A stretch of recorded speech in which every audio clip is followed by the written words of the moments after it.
What's up everybody, c'est votre boy Larry et faut arranger ça là. Et voilà qui est beaucoup mieux. Re-bienvenue sur RNBO la gang et aujourd'hui, comme vous l'avez vu par le titre, on parle de la guerre du mercredi entre NXT et AEW Dynamite. Honnêtement, la guerre du mercredi qui dure depuis des mois, voire des années. Et honnêtement, la AEW sont les premiers à crier sur tous les toits quand ils ont des bons résultats de rating. Eh bien, ces temps-ci... Ouais, c'est silence radio du côté de la AEW parce que je pense que la AEW a atteint un bas fond qu'on n'a jamais vu avant dans le monde de la lutte. Je pense honnêtement que AEW a atteint le fond du baril. Donc quoi faire pour AEW pour se relever, sortir de ce baril-là et gagner la guerre du mercredi soir? Quand cette guerre-là du mercredi soir est arrivée, on a pu voir deux esprits complètement différents. On a AEW qui s'est assis sur son talent, qui s'est assis sur sa popularité. On a déjà notre fanbase, on a déjà nos fans qui vont nous regarder religieusement. On va gagner cette guerre-là. Anyway, on est contre le club école de la WWE. On va être chill. Mais de l'autre côté, NXT, les recrues, eh bien, oh my god, qu'on a agi différemment. On s'est dit, you know what? Vous voulez nous faire la guerre, on va faire le meilleur show possible, semaine après semaine. Et si on revient dans le temps un petit peu, lors de la première semaine de NXT contre AEW, eh bien, NXT ont ramené, et seulement ce soir-là, ils ont ramené Cody Rhodes, Undertaker, John Cena et Paul Heyman, et ça a été le premier coup de massue sur AEW. La NXT est arrivée en Lyon et a dit à la AEW, on a juste des bons shows nous aussi. War is on. En ce moment, AEW se font planter par la NXT qui est en train de dominer sous tous les aspects. Et AEW est même rendu un petit peu un meme parce qu'ils sont même pas capables de battre le show recru de la WWE. AEW se fait planter littéralement dans les ratings, dans les codes d'écoute, dans l'audience présente dans les salles.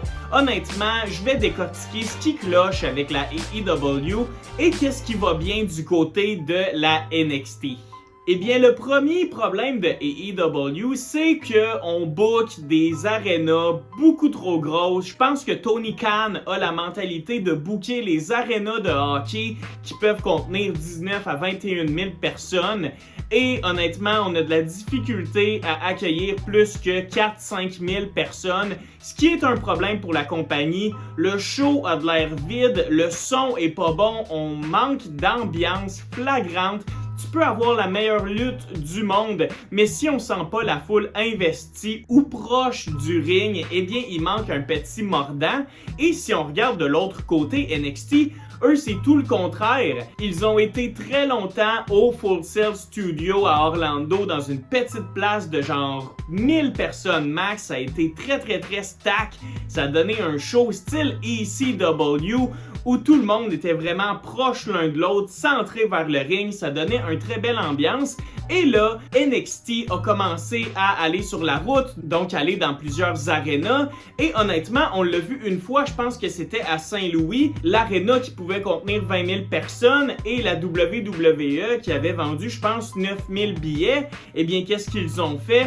De un, ils ont mis Randy Orton sur leur show à Saint-Louis. Et qu'est-ce qu'ils ont fait? Ils ont pris un aréna plus petit de genre 12 000 personnes, donc un 12 000 personnes sold out. Ça paraît beaucoup mieux que sur 20 000. Donc, est-ce que NXT est bon? Est-ce que AEW est mauvais?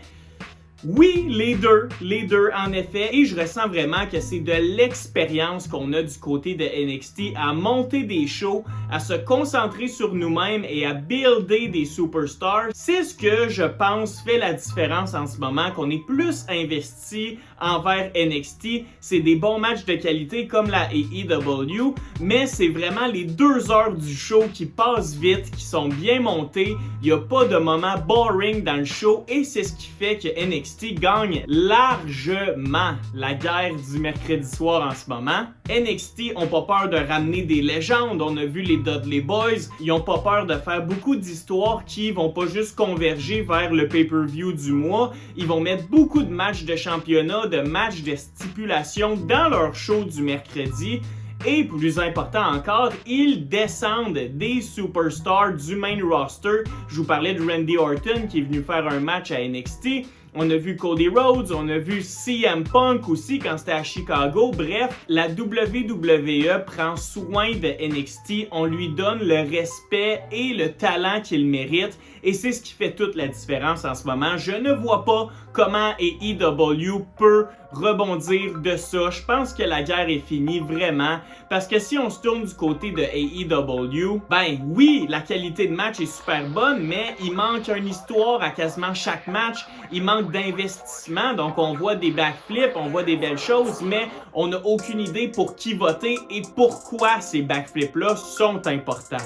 On a juste à prendre l'exemple des débuts de Bobby Lashley avec la AEW. Honnêtement, ça a passé under the radar. Il n'y a pas eu de hype autour de ces débuts-là de Bobby Lashley, un ancien champion de la WWE. Honnêtement, j'ai vu une scène passer sur Twitter, manque d'engouement, le pop en présentiel était vraiment mid. Et honnêtement, je pense que la AEW a juste trop de lutteurs en ce moment. On dirait un gros zoo où on sait pas prendre les priorités, où on sait pas mettre le jetpack sur un animal pour qu'il s'élève vers le top. J'ai l'impression qu'AEW est un véritable zoo chaotique, comme une garderie presque.